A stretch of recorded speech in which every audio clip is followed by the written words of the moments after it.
খাদিজা রাদিয়াল্লাহু আনহার ইন্তেকালের পর নবীজি যখন ঘরে ফিরতেন আর কেউ অপেক্ষায় থাকতেন না। রাতের নীরবতায় সেই শূন্যতা আরও ভারী হয়ে উঠত। তিনি চুপচাপ বসে থাকতেন, স্মৃতিগুলো যেন বুকের ভেতর ঢেউ তুলত। মক্কার আকাশটা সেদিন অদ্ভুত নীরব ছিল, বাতাসে যেন এক অজানা বিষাদের ছায়া।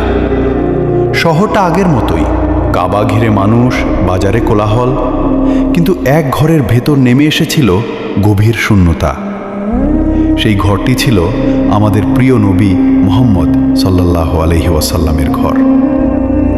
দীর্ঘ বছর ধরে যে নারী তার পাশে থেকেছেন, কষ্টে সান্ত্বনা দিয়েছেন, অপমানে সাহস জুগিয়েছেন, তিনি আর নেই। তিনি ছিলেন খাদিজা বিনতে খুয়াইলিদ রাদিয়াল্লাহু আনহা।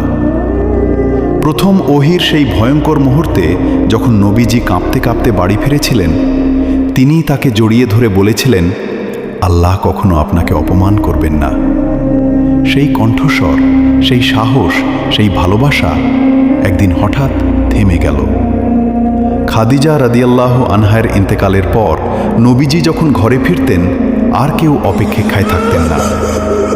রাতের নীরবতায় সেই শূন্যতা আরও ভারী হয়ে উঠত। তিনি চুপচাপ বসে থাকতেন, স্মৃতিগুলো যেন বুকের ভেতর ঢেউ তুলত। কিন্তু কষ্ট এখানেই শেষ হয়নি।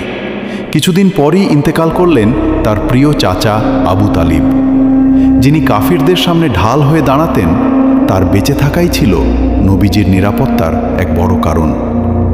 দুই বড় আশ্রয় হারিয়ে তিনি যেন একা হয়ে গেলেন মক্কার নিষ্ঠুরতার মাঝে। এই বছরটি ইতিহাসে পরিচিত হল আমুল হুন, দুঃখের বছর নামে।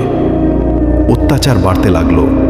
রাস্তায় বের হলেই উপহাস, গালি, অপমান।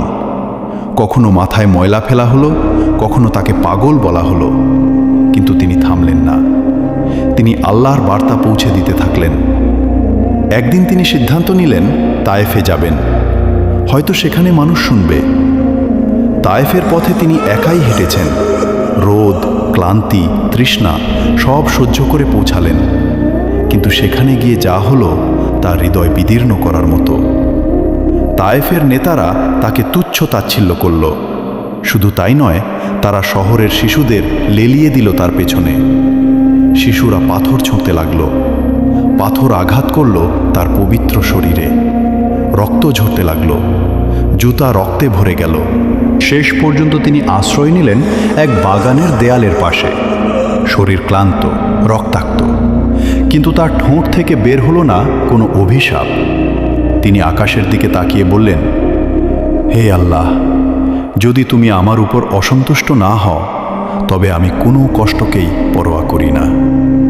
ভাবুন তো, এত অপমান, এত আঘাতের পরও তার চিন্তা ছিল আল্লাহর সন্তুষ্টি। আরেকটি দৃশ্য, মদিনা। তার ছোট্ট সন্তান ইব্রাহিম ইবনে মুহাম্মদ অসুস্থ। ছোট্ট বুক ওঠানামা করছে কষ্টে। নবীজি তাকে কোলে নিলেন, সন্তানের মুখের দিকে তাকিয়ে রইলেন। অবশেষে ইব্রাহিম রাদিয়াল্লাহু আনহু চলে গেল। রাসূল সাল্লাল্লাহু আলাইহি ওয়াসাল্লামের চোখ ভিজে উঠল, অশ্রু গড়িয়ে পড়ল তার গালে।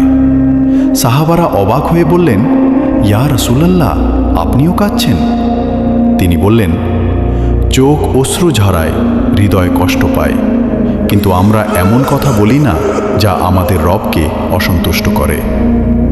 কি গভীর ধৈর্য, কি অসীম আত্মসমর্পণ! রাত হলে তিনি দীর্ঘ সিজদায় পড়ে থাকতেন, কাঁদতেন। তার দোয়ায় নিজের জন্য চাইতেন না ধন সম্পদ, চাইতেন না দুনিয়ার সম্মান। তিনি চাইতেন তার উম্মতের ক্ষমা। তিনি বলতেন, উম্মতি, উম্মতি। যে মানুষ এত কষ্ট সহ্য করেছেন, অপমান সহ্য করেছেন, প্রিয়জন হারিয়েছেন, তিনি শেষ মুহূর্তেও তার উম্মতের কথাই ভাবতেন। আজ আমরা সামান্য কষ্টে হতাশ হয়ে পড়ি, কিন্তু তার জীবন আমাদের শেখায় কষ্ট মানেই শেষ নয়। কষ্টের মাঝেই ধৈর্য, ধৈর্যের মাঝেই আল্লাহর নৈকট্য। রাসূল সাল্লাল্লাহু আলাইহি ওয়াসাল্লামের জীবন ছিল অশ্রুতে ভেজা, কিন্তু সেই অশ্রুর ভেতরেই ছিল আলো, সবরের আলো, ভালোবাসার আলো, উম্মতের জন্য দোয়ার আলো।